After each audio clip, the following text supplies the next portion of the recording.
What's going on, guys? Welcome to another episode of the Red Eye Podcast. So we have a special guest today. Who do we have today? Yo, it's Curtis Brown, CEO, owner, founder, Black Tie Watch Company. Also a small-time wannabe investor. Want to be a big-time investor later on in the future, but that's where I'm at right now. So Nice. So he said wannabe, but he's actually not a wannabe. He's a real big deal investor. So we really appreciate you coming on the show. It's first time ever doing a podcast, so I told him, just a conversation, and I think we have some interesting things to kind of talk about, especially with our community not really being so much into investing and things like that. So before we get started, thank you guys so much again for checking us out. We are on all platforms for podcasts, so Apple Podcasts, Spotify, you name it. Make sure you give us 5 stars because it really helps the channel grow. On YouTube, make sure you drop us a like, drop us a comment, and let me know what topics you would like to see in the future.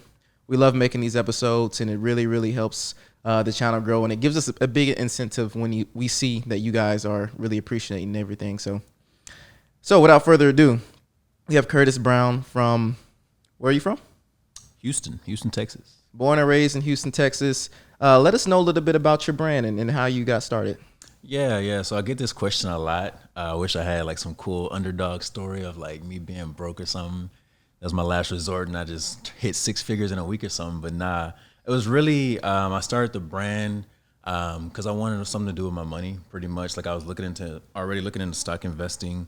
Wanted to do real estate down the road, but I realized that it was going to take me a long time to save up the money needed to get to real estate, because like 20% on like a 100K house. It's like $20,000. Right. That's generally at the area you want to get a rental property around. So I ain't have nothing near $20,000 after I got my house. So I was like, you know what? I'm gonna just take my salary. I'm gonna put a little bit in stocks, put a little bit in savings, but I'm also gonna start a business. And at the same time, I had just made a new Twitter because I wanted to get on Twitter mainly to talk about like financial stuff, mainly to talk about like stock market investing, real estate investing. So just to shake things up a little bit, I made a new one, started following some new people. And I saw some people on there talking about reselling stuff, like drop shipping. So if y'all don't know what drop shipping is, pretty much drop shipping is you contact a manufacturer, usually overseas somewhere, and they'll manufacture your stuff for cheap. And pretty much you'll set up a website, you get some customers in, you set up some ads, and then when they buy it from you, you send a message to the supplier, and pretty much the supplier will send it directly to them. So you don't touch any product. And that's pretty much how they were describing it as, and that's pretty much how it goes. And I didn't really want to do that. I didn't really think it was like a really good way to build up a brand, because I really wanted to get a brand name going. I really wanted to build something up from the ground that I could continue to build on, and I knew that was going to be harder with drop shipping, right? So what I did was I took kind of the same concept, found the supplier, found the manufacturers, got the idea for watches, mainly because I had always been interested in watches, and I also wanted something that I could wear myself every day, something that I could advertise every day, show how well it works, show what it does. Obviously, it's a watch, but also wear with my outfits and everything. And then I just had the idea for Black Tie Watch Company. It actually started off as Black Tie Watches, but then I dropped that because I felt like the Black Tie Watch Company sounded a little bit more, professional, pristine, So, I went through that process. I think around like August of last year. It took me about 2 months from the time I had the idea to the time I actually placed the order for everything to get going. And then right around, I think like a week after Black Friday started, is when my stuff got there. That's where I'm at now. That's very, for one, it's motivational, because I think that a lot of people get stuck at trying to find a supplier and all that. Speaking from experience, my girlfriend, she does, her own clothing line, and, I've reached out to suppliers on her behalf, from China, from different places. And it's a very, it's a hard thing, because you don't know if you're going to find the right supplier. You don't know if that you're going to get scammed. You don't know if they're going to give you quality product. There's so many things that you just question, and it's a risk that you take. But at the end of the day, when you bet on yourself and you have a goal and a vision of something that you can achieve, the people who really believe in themselves go for it. So definitely commend you for that. And to speak on the note of starting your own business pretty much from the ground up, what do you think was the greatest challenge that you faced? So what you said with quality quality is a big deal, right? So like if you got like some crappy product, obviously people don't want to buy it, or even if you convince them to buy it, then they're going to be unhappy with it. They're going to leave bad reviews, and then it's kind of hard to build a brand with crappy product, right? So the first thing to do, obviously, is like vet the suppliers, go through it, look at their history, look at their order history, look at basically everything about their company that you can online, and then from there you contact them, right? And that's a hard part too, because usually they don't speak the same language as you if they're overseas, right? Also, there's a time difference. Like, so tonight I'm planning on contacting my supplier to check on my latest order, but I can't do it until like 7 o'clock tonight because that's when they go into the office for Monday. Right. So from there, the hardest thing is getting the samples. It's not hard to get the samples, but it's just kind of like a waiting game. Like you finally done your homework, you did everything, you like a good supplier, but then you finally get the samples in, and then they're crappy samples. Right? Exactly. So then you got to scrap them, start all back over again, go to a new supplier. Yep. And so I did that twice with my first couple samples. I thought they were gonna be good. They got there about like 3 weeks later from the supplier. Turned out to be a piece of shit. So like it was just had to start back over from square one with a lot of those, and then eventually found a good supplier and then got that going. So I'd say the hardest part is just finding the quality product, finding a good supplier, a responsive supplier, because some of them barely respond, and like I said, some of them don't speak great English. So like you got to kind of balance that out together. So just find a good quality product, I think, would be the hardest part. Yeah, I definitely agree. We went through a phase with her brand where we were looking for people to, or looking for suppliers to definitely send us quality product, you know, put the brand logo, all that on there. That way we didn't have to worry about doing any manufacturing or anything on that side. And, you know, it can be, it can be definitely difficult because you will get product and you would expect it to be fire because of the pictures and everything that they're sending you. And then you receive it, and then you're like, wow, this literally is worth $3. Like, you know, I know I wouldn't put my name on this. You know what I mean? So, you know, people who own their own businesses and start from the bottom up and reaching out to suppliers and going through this phase, it really weeds out all the people who truly aren't serious. Because if you think that you're just going to be making money right when you start, you got it totally wrong, because you're going to be wasting hundreds, probably thousands of dollars, depending on what you're looking for. And a lot of times, you know, these companies in different, you know, these suppliers in different parts of the world, they may not even want to work with you unless they believe, you know, without shadow of a doubt that you're going to be a long-term, you know, customer of them. And it's also like, once you find that supplier, you still have to be looking for more suppliers, because let's say this supplier, you know, falls off the face of the earth, then you can't have your company solely dependent on that one supplier. So, you know, it's definitely a behind the scenes kind of thing that a lot of people don't know about, but it's also that barrier to entry that a lot of people let them, you know, a lot of people won't get past because they don't have either the patience or they don't believe in themselves enough to get past it. Yeah. So what would be your advice to people who may want to start a business, but, you know, are fearful that they're going to lose money and all these things? One, you can't be scared to lose money. Like really, like dead ass. Like you cannot be scared to say, oh, if I put my $1,000 into this, I might not get it back. Or if I put 2,000, 3,000 in this, I might not get it back, because the reality of it is scary money don't make no money. And I mean, you got to take risks. I mean, the younger you are, especially if you're in your 20s, definitely take risks. Definitely don't worry about it. Don't worry about losing your money, because I mean, you're going to have to put it up eventually, right? You can either do that or you can just stick with saving, and that's a slow burn right there, right? So definitely don't be scared of risks. Definitely the number one thing when you do start a business also is just don't quit. It's been several times I was like, you know what, I wonder how much this business will sell for now that I got it so far. I wonder how much I could get for this, because I'm about to throw in the towel. It's getting kind of hard. But I mean, but at the same time, at the back of my head, I was like, I didn't came so far after that. Like I think, like I said, I started in August and then launched in around September, October time. And so I'm coming up on a year right now. And then just in that short amount of time, it's been at least like 5 times. Like I seriously thought about, like, do I really want to do this? Like, I'm burning money on ads. I'm burning money on all this and that. I'm wasting my time, and it's not always sunshine and roses, right? But you got to keep going. You really just got to persevere. You really got to know that it's going to get hard. It's going to be some times where there's going to be some days where you're going to go with like streaks of no sales, right? Streaks of just wasting money. And you just got to be tough about it, right? Because running a business is tough, man. Like, it's really always something to work on. It's always something to fix. It's very, very time consuming. And you really just got to have a mindset of, I'm not going to quit this no matter what. I didn't put my time into this. I'm going to take these calculated risks, and then I'm just going to go for it, right? You can't worry about taking risks, and you can't worry about losing money because it's going to happen eventually. But just know that you're building something, and then 5 years from now, you could hit a huge dip a couple years in, and then 5 years from now, you could be making $10K a month or something crazy like that, right? So you just got to stick with it.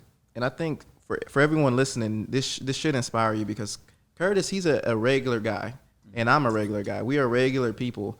We're nothing, special in regards of, how we came up. We've had, average, upbringings. We have parents that cared for us and things of that nature. So we did have that advantage that some people don't have. But at the same time, everything that we're doing is a byproduct of our hard work and our hard labor, us taking risks. So, I met Curtis a long time ago. Actually, we ran track, summer track. And at the time, I just knew of him because I knew he ran for a rival track club. CL Stars, what's up? What's up? So he ran for a rival track club, and then we ended up going to college together, and we ran track at the University of Houston. So we know each other quite well, on a personal level. And I can tell you that the person that is before you today is just like anyone else out there, in the sense that, he's a guy, he likes to have fun, but at the same time, he understands what he wants in life. And I think that's what most people need to start to really look at. You don't need to understand or need to know exactly where you want to be 40 years from now, but at least set yourself up so that you can do what you really want to do. And in his case, he wanted to create a watch company, and he went for it. So we're regular guys, we do regular things, but we know that there's more for us if we just tap into it. Yeah, and on that point too, as part of the regular guy part, like I didn't struggle or anything, but my parents definitely wasn't broke. They helped us through school and everything, but they didn't give us any handouts, right? Exactly. None of this stuff, none of my business, none of my stock investments. Eventually, my rental property is coming up soon. None of that's gonna be from handouts, from grants, from winning the lottery. None of that stuff. All of that stuff is gonna be from money taken from my 9 to 5 normal salary. It's not like a below average salary or anything. It's a good salary, but all of that's coming from my own money, putting it out there, putting it in exposing it to risk, and then taking some calculated risks, and then just hoping for the best, right? And it's not hoping for the best, but taking calculated risks, and then just put my money into it, put my time into it, and put myself out there. So everything is going to be a risk in this life, and whether it's calculated or uncalculated, you pretty much determine how much risk you want to take. And if you feel that it's worth it in the long run, take the risk. Because just think about what you were talking about, and we're going to get into the stock market a little bit. A lot of people in our community, the Black community, aren't very familiar about investing, the stock market, real estate, all these things. And I think we, as this new generation of young Black men, young Black women, need to make it a thing that's not so foreign to our community and to our culture. So you made the comment that, you would, buy things from a supplier at samples, and they would come back. Oftentimes they wouldn't be the quality that you needed, and you had to reach back out, get more samples, and essentially losing money. Like, if you think about it from a stock perspective, if you're willing to hang things up after you've taken your first loss in the stock market, you will never reap the benefits of being in the stock market and making long-term money. So look at it this way. If you are putting your money in a savings account and keeping it there for 40 years until you retire, you know that money is going to depreciate over time. Yep. The value of $1 is likely going to go down each year, which is why you get annual raises to kind of combat that annual, depreciation of the dollar. Now, you could do that and basically lose money for the next 40 years if that's what you want to do. Or you can take basically your future into your own hands and say, hey, I want to invest in certain things that I feel are going to appreciate. And of course, you may take some L's here and there, but if you are just an average investor, you are going to make way more money doing that than keeping your money in a, savings account. So I started investing in the stock market a little over 2 years ago. And Curtis, he also started getting involved with the stock market around the same time, but we both were just kind of looking at it from the outside in. We were doing our research. We had literally no help. Nobody in our corner knew anything about the stock market, so we had to go into it with a open mindset. And there was a lot of negativity surrounded around the stock market because, my parents were, they didn't know too much about it, nor did I have any friends that really knew anything about it. And then a lot of people just don't want to tell you anything about it for whatever reason. Yeah, I have no idea why they do that. So like me personally, once I got into the stock market, I wanted to change that. I wanted to make it so that people really knew how easy it was to get in and how easy the concept of stock market investing is. And if you don't know the concept of stock market investing, I'm going to tell you what it is in literally 30 seconds, maybe even 15. So basically, just like you put your money in a savings account and the bank gives you interest on, however much money you have. Tiny interest. Tiny interest, right? Like 3 cents if you have 20 grand in there. Yeah. Basically, the stock market is the same thing, but you're putting your money into companies. And as they do well, your stock appreciates. And let's say they don't do well, then your money depreciates. But you can pull your money and, at any given time, or you can add money at any given time. But what I can tell you is the stock market has, over the course of time, trended upwards, always. So no matter when you get in, history has always told us that if you invest in the stock market, then you will make money. And I just think that people just are too scared to take the risk, even though the risk is in their favor and they don't even know it. Yeah, so you talked about inflation. I'm not an inflation expert, and I couldn't tell you in the next 5-10 years where inflation's going to go. But chances are in the next 20 or 30 years, like $1 today is not going to be anywhere close to where it is 2050, right? Just think about the coronavirus, like how we had all these stimulus checks and all this stuff. What do you think that's going to do to the value of the dollar? Way down. It's going to go down. Way down. And it's just like, you talked about appreciation, depreciation. Like a lot of people talk about like how much they're saving and they're doing all this with saving. That's great to save, but it's really a losing battle when they're giving you this tiny amount of interest rate, right? And then the stock market's appreciating. What's the average of the S&P is like average of what, like 3 or 4%? Yeah, 3 or 4%, right? Like, and then on a bad year, on a bad year, right? And then like you'll think about it, and then you'll look at like the S&P in the last like 3 months. You're like, oh well, it's down 20%. Blah, blah. Okay, well, eventually it's going to come back up, right? And then basically investing in like broader indexes like the S&P, the Dow, the NASDAQ, all those, it's pretty much just betting that the United States is going to appreciate in value, right? And more than likely that's going to happen, right?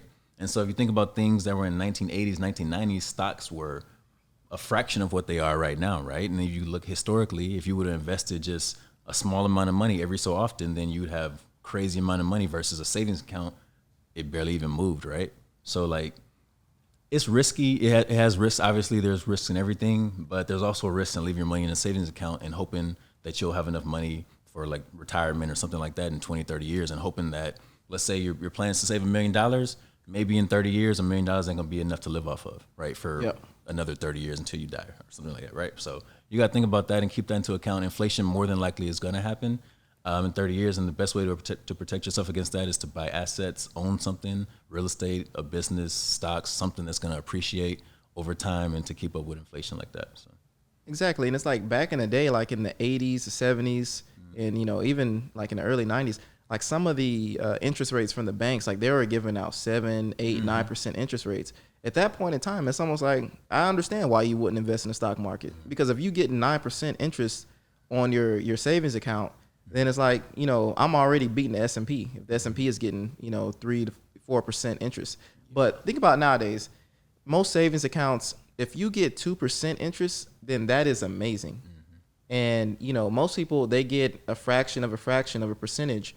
And like I said, you got 20 grand in your savings account and you making, 3 cents a month in interest. That doesn't make any sense at all.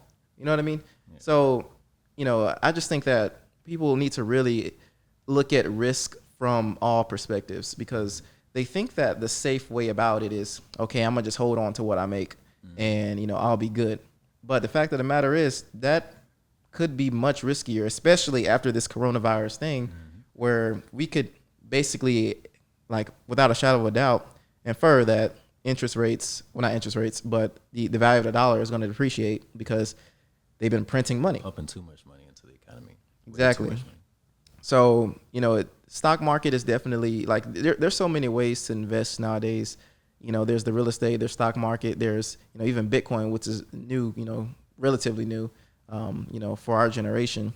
And also a thing too, if you're wondering about stock investing and you have no idea, or you think like, okay, I want to invest in Amazon, but Amazon's like over $3,000 right now, right? But like recently, I think in the last couple of years, they've made it to where you can literally invest in any company for like as little as $1, right? Like Robinhood, Stash, M1 Finance, a bunch of different free apps, huh? Webull too, and it's like a bunch of them have no commissions, right? So it used to be where I think around when like our parents were like in their 20s and 30s, like you'd have to have like an actual broker every time do your stocks for you, and then they'll charge a fee, and then yada yada yada, it'll go on and on. Now you literally can just trade stocks from your phone, right? Like I'll be walking into the office one day and I'll buy a stock because I know I need to buy it, or it's down on that day or something like that, and it's no commissions, right? So like they're not taking any money from me making these trades, and then also I can invest as little or as much as I want to, right? So keep that in mind. Like if you want to get into it and you think you don't have enough money, I promise you do. You just have like a little bit extra.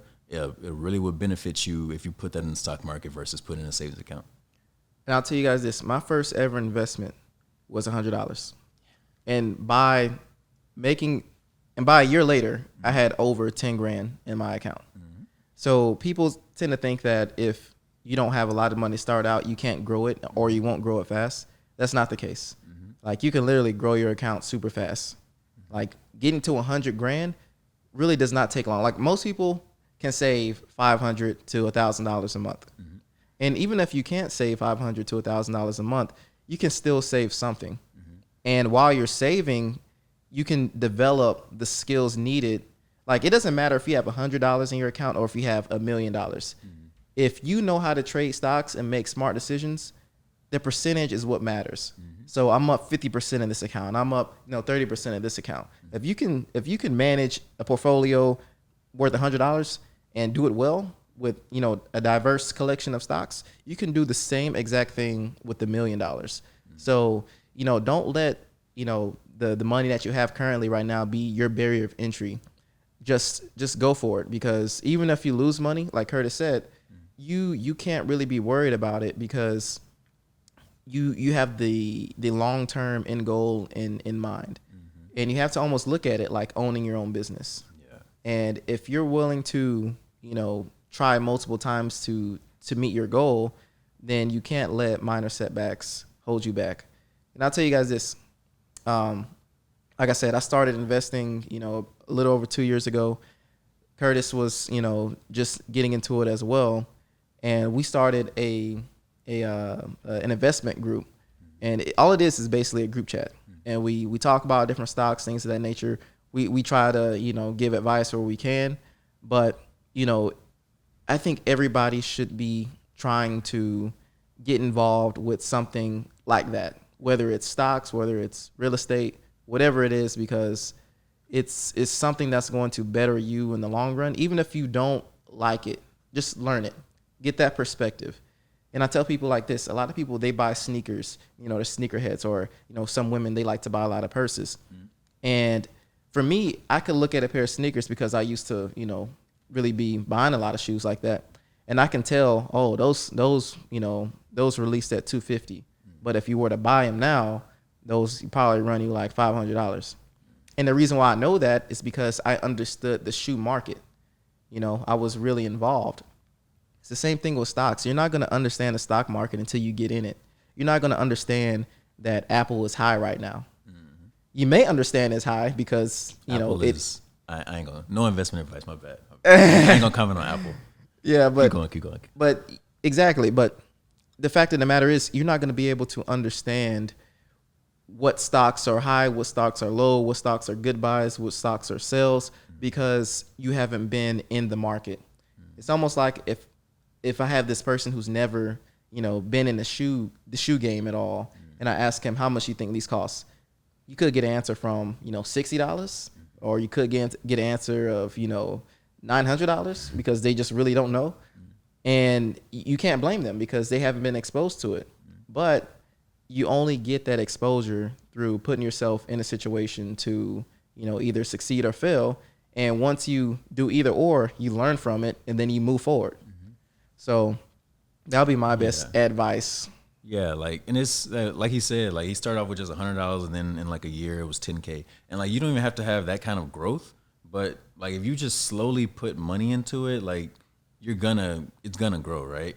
And luckily, right now we're in one of the, I think, longest bull markets in history. Pretty much what a bull market is a lot of optimism, a lot of people buying in the market, a lot of people not trying to miss out on opportunities, and the market is slowly trickling up, right?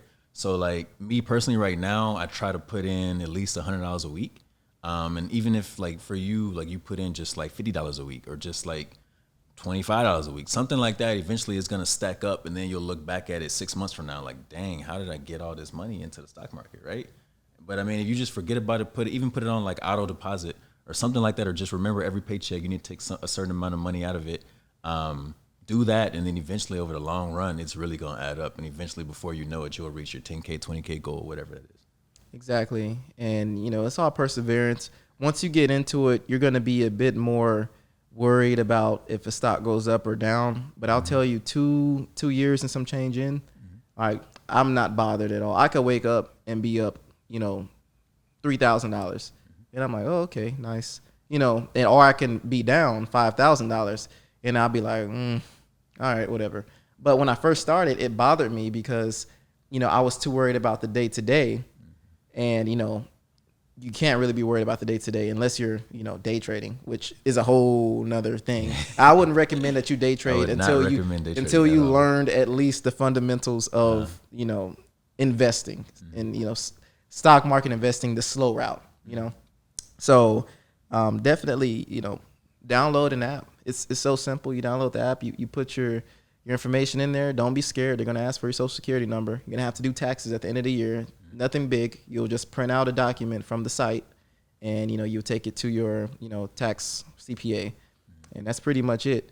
So if you guys have any questions at all about the stock market or investing in general, definitely drop them in the comments because it's a conversation that is not always the sexiest because, some people just aren't interested. But once you get involved in it, like you find yourself having these conversations, in many different places with different people because it truly is fascinating how, how money can grow so quickly.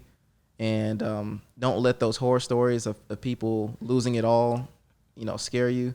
And don't look at those stories where people, become millionaires overnight because it's probably not going to happen. Yeah, it's probably not going to happen. Probably not going to happen. But I mean, at the same time, just like if you start putting in your little like $100 a week or $50 a week, whatever, and like you immediately, first of all, once you put your money into a stock, you should have already done at least a little bit of research. It doesn't take long. Like you can spend like 10, 15 minutes going through their balance sheets, looking at their history and stuff and seeing if it's a good time to invest. And then, I mean, if it drops in the next week or so and you start losing your money, don't take it out, right? Like the probably the most popular phrase is buy low, sell high, right? So you wouldn't sell when your stock just dropped like 5%, right? If anything, you want to buy a little bit more because more than likely it's going to snap back, right? Always look at why it dropped. Try to figure it out that way.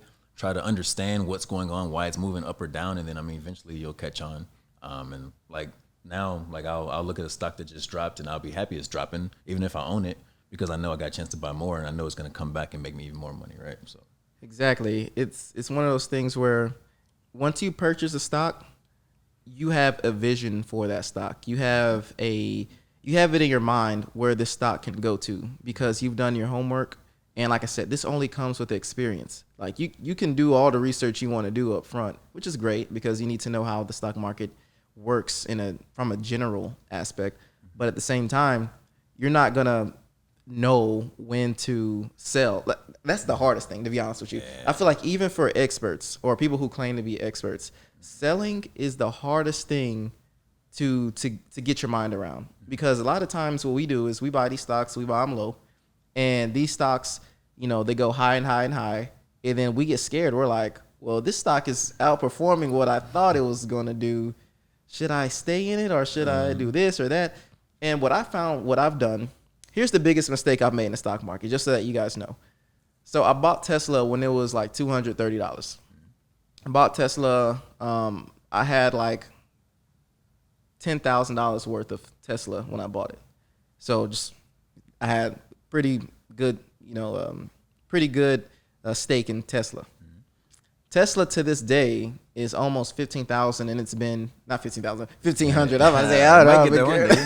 I mean, riding around Lambo, but Tesla to this day is like 1,500, and I sold a lot of my Tesla shares at 900, and I tell this story as my worst decision in the stock market because of this. Not because I lost money. I actually made a lot of money on Tesla. But I got scared. I was like, Tesla is at $900 this quick. And then the COVID situation, all this, is that, and the third. Like, I started to doubt my bullish thesis. Even though what happened in the real world, what I believe was going to happen, was still transpiring. I hadn't let everything finish in the real world. And because of that, I ended up losing out. Like now, like I said, I sold a lot of them at 900. The Tesla shares right now are at 1,500. So just think about all that extra gain. That's almost a 45%, increase in earnings that I would have had, or profit. So, once you get into the stock market, you'll see that buying is the easy part. It's easy to see, once you build up enough experience, okay, this stock is low. It's a company that I know will bounce back or whatever. And you'll buy it, and then you'll make a little money off of it. And then you'll be like, dang, should I sell this now or blah, blah, blah. But generally speaking, my philosophy is this. When a company has done what you've expected it to do and what you predicted, it's okay to sell. But at the same time, you need to be for sure that you're okay with what has actually happened in the real world. Like there's a lot of times where we think that a share or a company is doing well and we should just stick in it because it's doing well. And sometimes they end up crashing because, it's run its course and it's overvalued at that point. So, there's multiple ways to look at it, but I think generally speaking, if you can pick a company, estimate a future for it, and then exit when you think that they've, done what they were supposed to do, then great. For Tesla, I did not do that.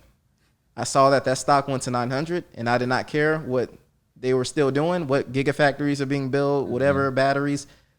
I pulled the money. And I just, encourage everybody to not necessarily look too much into the stock price, but look at where is the company going, and you'll do much better than I did in that aspect. Yeah, and about that too, like obviously he had no idea of knowing whether Tesla was going to keep going up to I think got up to 1,700 something. And then generally speaking, Tesla is a unicorn, right? Like generally speaking, most stocks that fly up from 200 to 900, that's usually a good time to sell, right? But really nobody has any idea what's going to happen in the stock market, and the people that do are probably trying to sell you something, right? Like they have all their fancy charts, they have all their metrics, their RSI, all that stuff like that. But really the stock market makes no sense sometimes, and then sometimes you have no idea what's gonna happen, right? So don't try to time it. Have a exit plan going into it. When the exit plan hit, more than likely you should probably get out of it, reevaluate if you need to, but take your earnings, take your winnings, and then get out of it, because it's a real volatile investment. Usually, a lot of people, especially with Robinhood traders now, hopping into it. A lot of people have no idea what they're doing, so they're pumping up stocks. Then they end up crashing and then get destroyed. Absolutely destroyed. Absolutely destroyed. Because people, a stock is up. I remember a bunch of these medical stocks because of COVID have been flying up. I've been seeing some stocks up 500%. I'm like, damn, I should have got in on that.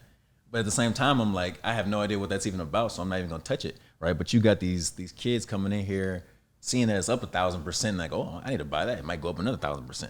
Then they lose all their money, and then they're like, oh, I don't want to invest in stocks anymore. Well, you didn't even do no homework on it. You're just following trends, right? So don't be going chasing stocks that are just shooting up. Understand what you're doing. Don't try to time the market. Do at least a little bit of research, and you'll be all right.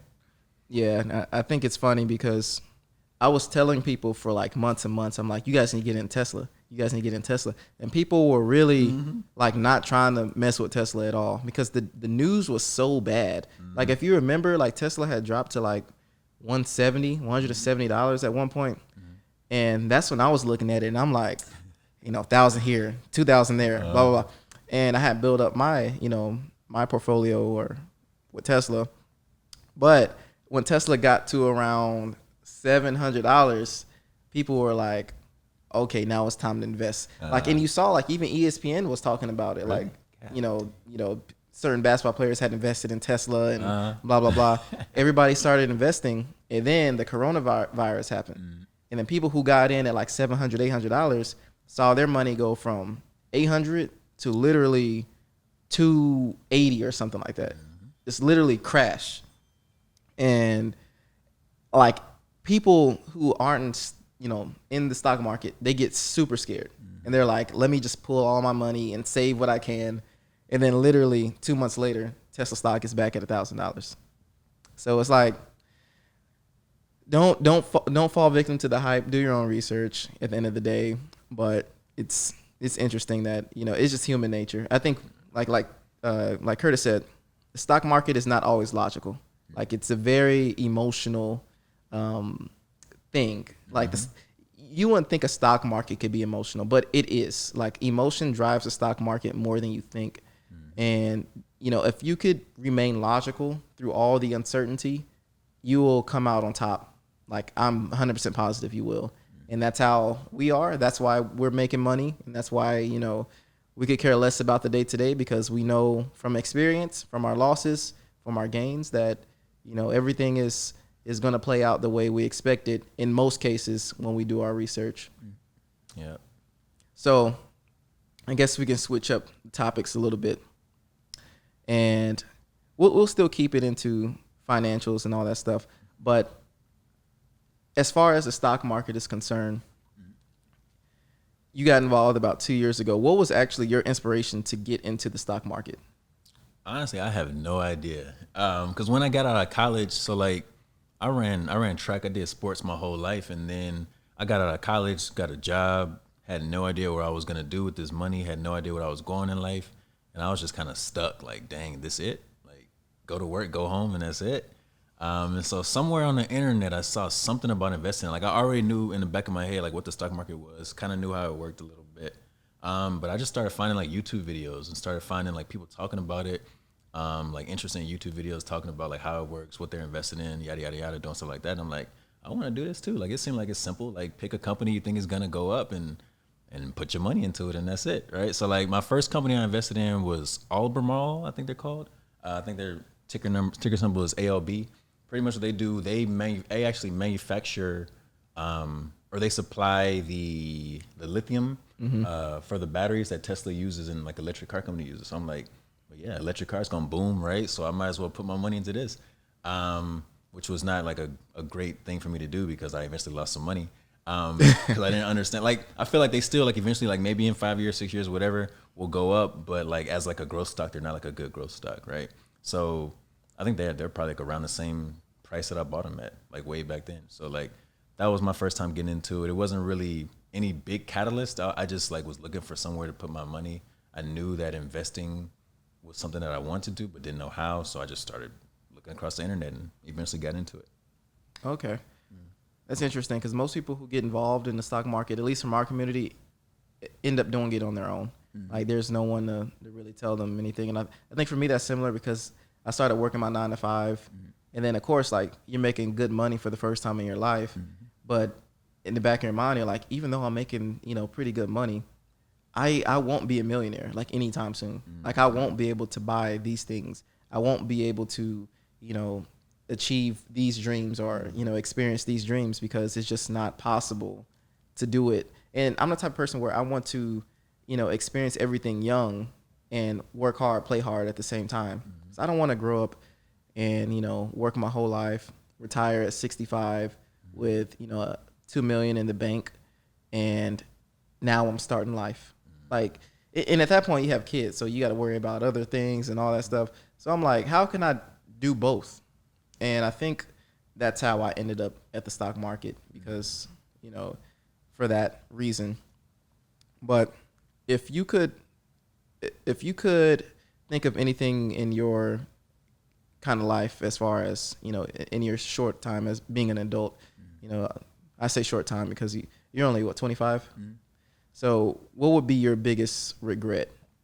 Biggest regret, honestly, not starting any of this sooner, right? Because like I had money from like my scholarship was paying for housing, right? But like the money that I was getting for housing, I could have stayed at home. My parents that were living like 15 minutes away, right? Like literally.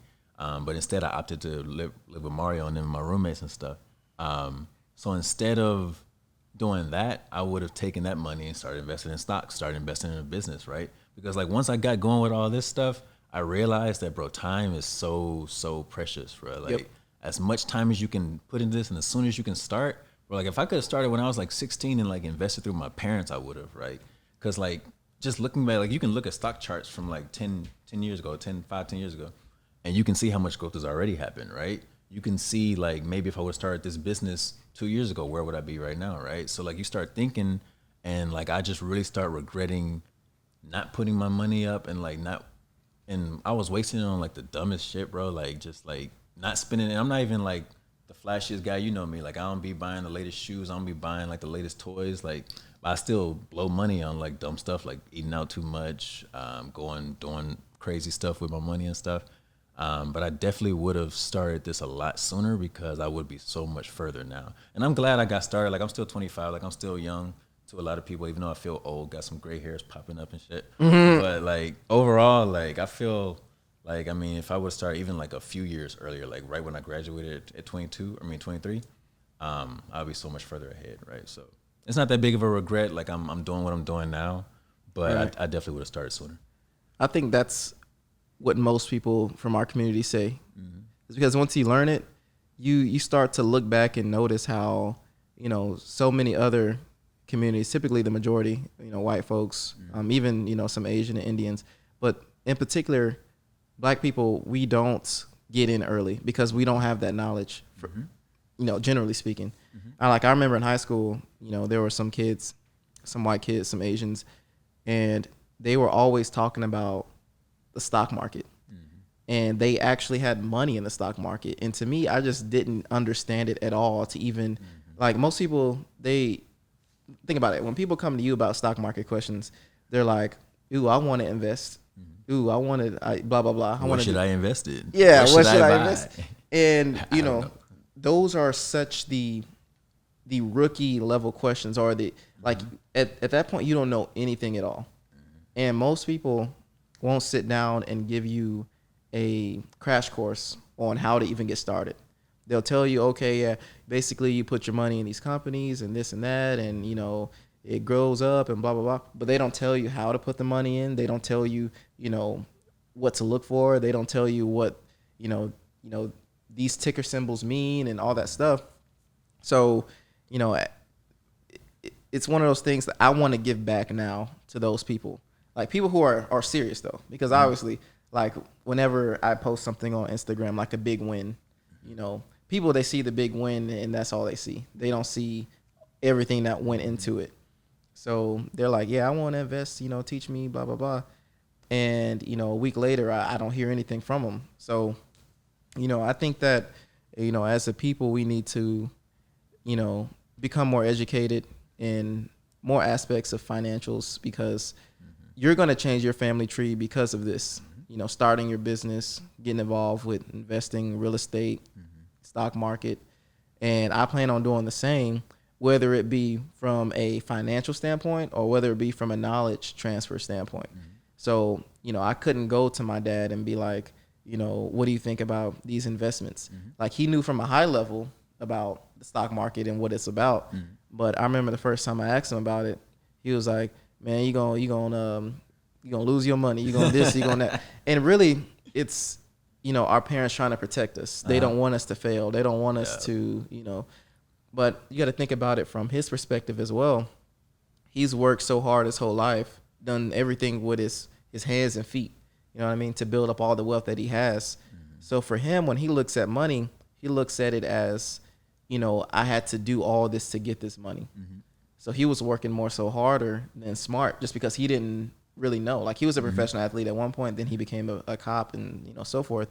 He did many side hustles, which is probably what I got my kind of ambition for doing a whole bunch of crap. But, when you look at money as time, it changes things. Because when I was working at HEB and I was bagging groceries, I was making like $8 an hour, right? Mm-hmm.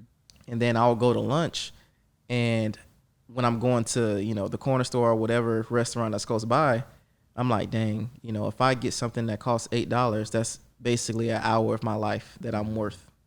And that's really what motivated me to get out of that situation, because when you start looking at money in relation to time, it can be depressing. Mm-hmm. And like for me personally, once I got to a point where, 1 hour of my time is worth this much more amount of money, you start to see that time is far more important than money. Mm-hmm. Because I do everything for experiences. Mm-hmm.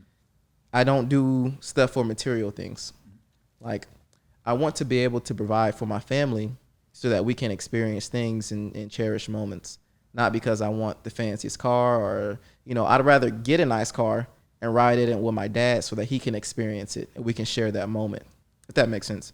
Mm-hmm. So, I think that it's a barrier when you have people who work so hard for their money to invest it, because they feel that they won't be able to make that money back. And if they were to make it back, it would take everything that they have been working for up to this point to do it again. Like, they would have to redo all those 7 years of, savings and all that stuff. So, I think if you look at it, or if you try your best to look at it from the other side, that money and time aren't the same thing, and you should be doing everything in your power to better the time that you have, because you don't have unlimited time. Yeah. And you will never have, I guess some people may have unlimited money, I don't know. But, think about it from a experience standpoint. Mm-hmm. How can I better my experience on earth today with the people who I love? Your parents aren't going to be here forever. Your grandmother, your grandfather, they're not going to be here forever. So what can you do today to make sure that you have long-lasting experiences with the people that you love most? And how can money help you, make those experiences better?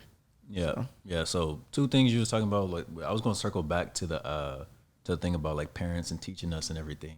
But the other thing you're talking about with time is the most valuable asset you can have. Like, seriously, like I always hear people talk about, they use the example of like Warren Buffett is one of the richest dudes in the world, right? But like, he's going to die any year now, right? Because I think he's in his 90s, right?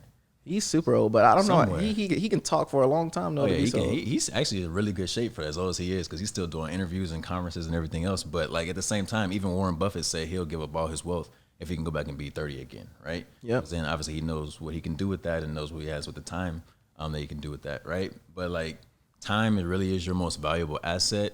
And I mean, if you spend it most of your life working, like you go to school for most of your life, and then when you graduate, you're working a 9 to 5 that you hate, right? And then you do that until you're like in your 60s, and then by the time you're in your 60s, like maybe you got like 20 more years left, but you can't even fully enjoy that because, one, you're living on like Social Security or your retirement checks, which aren't that big, and then you're too old to be even doing the things you want to do, right? So exactly. Like, a lot of people say, well, I'm fine. I can work my job. I don't want to retire early. But like, at the same time, it's not even much about retiring early. It's about the freedom that it gives you, right? Like, my goal personally is to be able to retire in my 30s, right? Like, I probably won't retire until maybe I'm closer to 50, just because the salary is nice and like I can keep investing and keep going, right? The salary's nice. Like, yeah. So like, I mean, once I get to a certain point and like my cost of living is covered plus probably double that, and then I can invest on top of that and do whatever, technically I can retire, right? Well, technically, once your cost of living is covered, then you can retire, right? So whatever that number is, that's when you can technically retire. But I'm gonna keep going. I'm gonna keep working. But like, just the idea, maybe like when I'm like 35, 36, I got passive income coming in from rental property, stock appreciation, whatever. And then I got in the back of my head, I can leave this place anytime I want to leave, right? Yep. Like, most people don't have that freedom to say, oh, if I don't like my boss, they talking to me stupid, I hate my job, I feel dead every time I walk in this place. They can't leave because they're tied there, because they need to pay for things. They need to pay for their kids' school. They need to pay for medical bills, all that stuff right there. And that causes way more stress than dedicating 10 years, grinding 15 years, whatever, and putting yourself in a better position, right? And then another thing, too, with the parents, a really good book, and I'm sure a bunch of y'all heard of it, Rich Dad, Poor Dad really, really changed my perspective on everything, bro. Like that was like one of my first books, and that's a really good hobby I also picked up too, is reading. Like books are really, really helpful, really, really beneficial. It's like you're not gonna remember every single line of the book, but it can really change your mindset and how you think about things, right? So like I've been really picking up a lot of investing books. But Rich Dad Poor Dad was like a really, really great mind changing book for me, right? So like it's basically, to summarize it up, is basically saying the rich teach their kids one thing and the poor teach their kids another thing, right?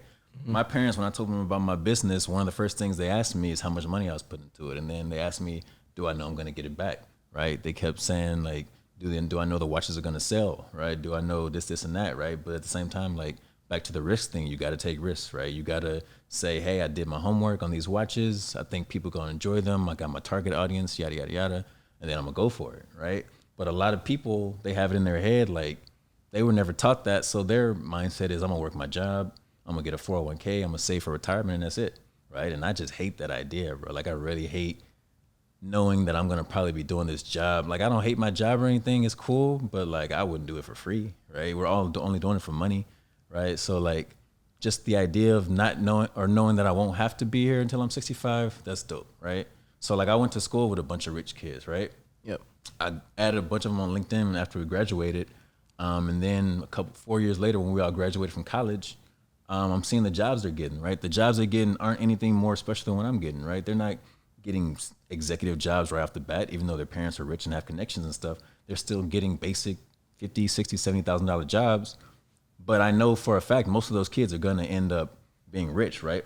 On top of the wealth that they're inheriting from their parents, they also are taught how to invest in the stock market. They're taught how to buy up rental properties. They're taught how to put their money in different places to make it grow outside of their job, right? Because you'll never get rich working a job. I don't care if you make 6 figures or whatever it is, you can't save your way to wealth, right? Yep. Like you can save all you want to and try to get $1 million and say you're a millionaire, but I mean, as soon as you spend $1, you're no longer a millionaire, right? Yep. So like just stuff like that, bro. Like the one thing I'm really looking forward to with all this stuff is once I go through all of this, setting my kids up for their future and then also teaching them so they won't start the same place that I did, right? Because this is years and years in the making of me learning how to do this stuff, right? And then I'm going to pass it on to them. Then eventually they're going to be miles ahead of where I started at, and then they're going to build something even greater than I am, right? Like if I'm not a millionaire from my investments, I really don't care, but I know for a fact my kids are more than likely going to be because of what I'm going to teach them, right? So it's a really big thing for me to really set them up with the knowledge that I've gained, and then really, really teach them the ropes of how all this money stuff works. Because if all your focus is once you get your salary is to go spend it after bills, go spend it on clothes, shoes and stuff, you're going to be in the same spot until you get a raise. And then even when you do that, you're probably just going to spend a little bit more than that, right? So it's just a giant circle you're going in unless you invest it, right? So yeah, and I really think it's interesting that you bring up, even if you don't, provide the money itself, you provide the knowledge. And I wanted to follow that up by saying that, as we get older and when we have kids, our kids are going to experience other, avenues of, getting money and investing and stuff like that. So I think that we need to do our due diligence to make sure that we don't become closed-minded to new ways of investing. Just think about Bitcoin. Bitcoin's a new, I guess this Forex thing. I have no clue what the Forex thing is. I think that's a whole another topic that we can do. Yeah. And I really hope we can do more podcasts because I think that, although many people may not know too much about, financial literacy, it is super important that you become, excited about it because your livelihood is pretty much dictated around financials. And if you can't manage your own money, then, how do you expect that, you're going to be able to provide for your family and provide for, whoever? So yeah, when you just think about like finances, just think about like all of your debt is somebody else's passive income, right? So like you got credit card debt, monthly you're paying money to the banks, right? You got a mortgage, monthly you're paying money to the bank. You got a car loan, monthly you're paying it off, right? And you got all these things that are getting paid out to somebody else, and then like it's just like it only makes sense for you to at least try to get on some part of the other side of that, right? Get something that you don't have to touch. And then also it takes away the time aspect of it, right? Like you'll see, it's the funniest thing I see on Twitter when people get mad at like the rich, like the billionaires and stuff and the millionaires when like they like a news article will write something like Bezos' net worth just increased by like $10 billion or something during the pandemic, right? But like everyone's pissed off, like, oh yeah, he's evil, blah, blah, blah. People losing their jobs and he's getting richer. But it's just like simple, like financial basics will tell you that like he has the biggest stake in Amazon, and the Amazon stock just went up, and so his net worth rises too, right? So like little stuff like that, and then just being knowledgeable of that, and then taking action to get your own slice of the pie, your own something that will grow your net worth, grow your equity, grow your cash flow without you having to do anything. That's the goal right there, right? Because I mean, obviously anything can happen. You can say I'm okay with working until I'm 60, but I mean, you can be disabled tomorrow, right? And you want to set yourself up with something that can be on autopilot basically without you being there, whether that's real estate, whether that's a business, whether that's stocks, right? And all these things, it's not technically completely passive, but you can, for the most part, make money in your sleep, right? Like it'll be some days where I'll wake up I'll have a watch order that I got overnight, right? I just made a couple $100 overnight, right? Or my stocks will shoot up overnight, right? And then obviously real estate, people get paid monthly without doing much of anything, right? There's repairs and everything else that goes into it, but ultimately you're putting in like a few hours a month to deal with this property that's gonna continue to appreciate, continue to get you cash flow. And I mean, that's the goal right there. That should be everyone's goal, in my opinion. Get some ownership, get some equity, have something that grows without you having to be there. Take away the time aspect of it. And then learning all this stuff is just the basis of financial literacy. And that's the best thing you can do for yourself is become financially literate. Yeah, I agree. And I'm going to drop a gem for y'all real quick. Okay. I want y'all to snip this because you're going to become a millionaire right now because of what I'm about to say. Okay. Do not let your ignorance fuel your emotion. And I think that a lot of people do that. They're ignorant about so many subject matters, and they just let that how do I put it, that lack of knowledge just completely wash away all their logic. Like, first off, the logic probably isn't even there because they haven't done any research. But you can't be ignorant about a subject matter and let that fuel your emotions, because you get people like that that say, Jeff Bezos is evil and blah, blah, blah. He's making all this money. Like you said, someone like you who's financially literate knows that it's basic financials why he's making money. Like the company's doing well. It has nothing to do with, he's not doing anything different. You know what I mean? So I think that before you become emotionally invested in, stuff that you don't know anything about logically, take the time out to do your research, learn about it, and then develop an emotional connection if you want to do that. But from the outside, you should never just go immediately into something from an emotional standpoint. Try to think about it logically first, because that's going to give you the best chance of really understanding what's going on. 100%. Definitely. Like I said, I appreciate you coming on the show. We can go on and on about this, and we've done it off camera, off the microphone. So definitely look forward to having you back in the future. Is there anything else that you want to shout out? Let them know about your watch brand. Where can they find you at, etc.? Yeah, so my watch brand, once again, is Black Tie Watch Company. It's Black Tie Watch CO, period. blacktie-watches.com. On Facebook, Black Tie Watch Co. Instagram at Black Tie Watch Co. All one word. And yeah, appreciate it, bro. Thanks for having me. No problem. We're definitely glad to have you on. Thank you guys so much for checking us out. This is, it turned into something even greater than I thought it would ever be. We're actually doing our best to help you guys, better your futures, giving you advice that we wish we had growing up. So thank you guys so much for watching. This is the Red Eye Podcast. Make sure you drop a 5-star rating on Apple Podcasts. Share the podcast on any platform that you listen to it.